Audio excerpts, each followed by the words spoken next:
On Tuesday, July 25th, I came out here on my roommate's balcony to water the one plant I have out here.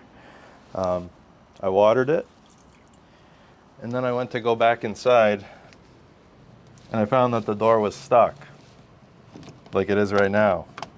Definitely stuck. I was trapped out here.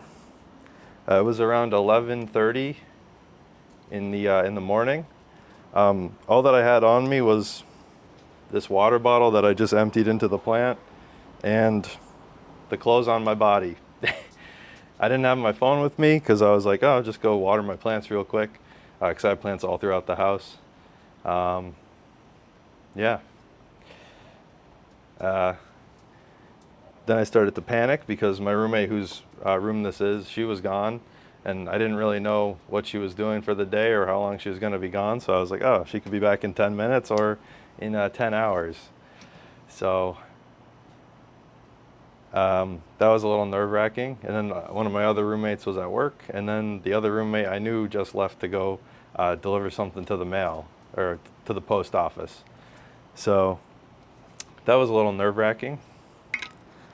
Knowing that I was stuck, I began to pull and twist this doorknob as much as I could, trying to break out of it. And it's funny because about 3 or 4 months ago, Joel and I made a movie called Things Could Always Be Worse. And it's pretty much that exact situation, except it's a room. There's two guys stuck in a room. And this is one guy on a balcony. So, yeah. I didn't really know what to do, so I just kind of moved a chair over. I paced around a lot. I kind of looked down at the side. But yeah, I mostly just sat in this chair. I did think about breaking the glass. There's like a glass door, but then we'd have to like pay a whole bunch of money and stuff, and I didn't want to have to deal with that. So I was just kind of tapping on the glass a lot. But yeah. So my options were either to, I guess, try to break this, which sucks, because then I'd have to pay a bunch of money. And I don't even know if I would even be able to, because all I had was a water bottle and a chair and this broom. And I think there's a little tiny table, but that would have sucked, and I wouldn't have wanted to do that. Or I could very carefully try to jump and possibly like break something or die, or just wait until my roommate gets home and she would be really scared that I'm just on her balcony, possibly passed out from heat stroke. So those are my options. Eventually, I was thankful enough to see one of my neighbors down there loading some stuff into his car. So I yelled down to him and I was like, hey, this is weird, but I'm stuck on this balcony. Can you knock on the front door? No one was home, so.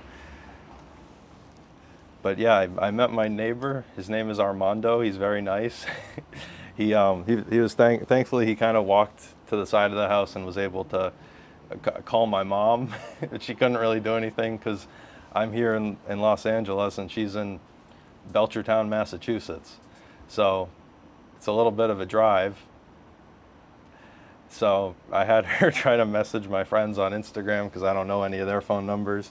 And I was so like frazzled and panicked in the moment that I shouted that. I was like, can you call my mom? Like, blah, blah, blah. Like, we talked for a little bit. He tried to like knock on the door, ring on the doorbell and wait for a little bit, but no one answered. So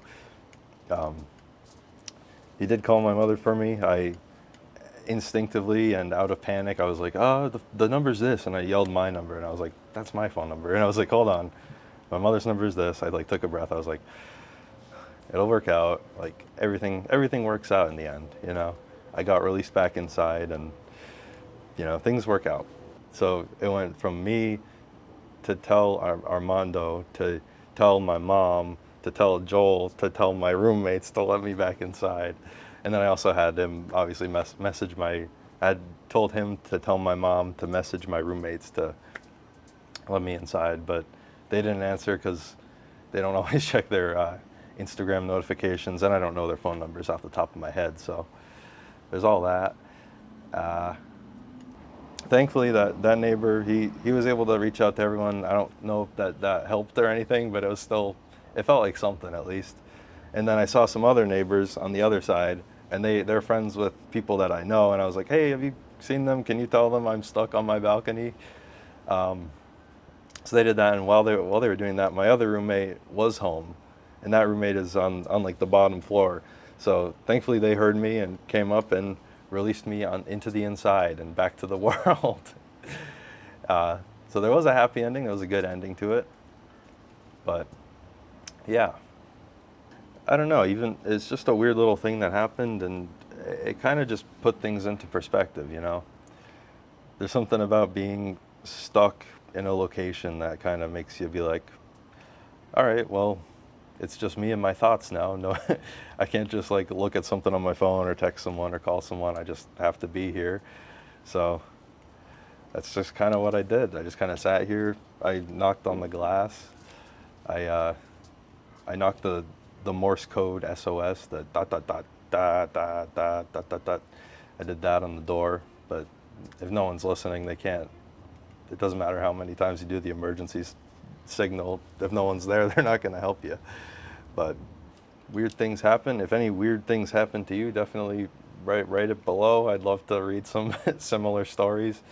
But yeah, there's a good ending to it. I didn't get heat stroke. I was very thirsty, but no heat stroke. And yeah, my friends were weirded out that my mom was like, my son's trapped on a balcony. You know my son. But yeah, thanks for watching. Have a good rest of your week.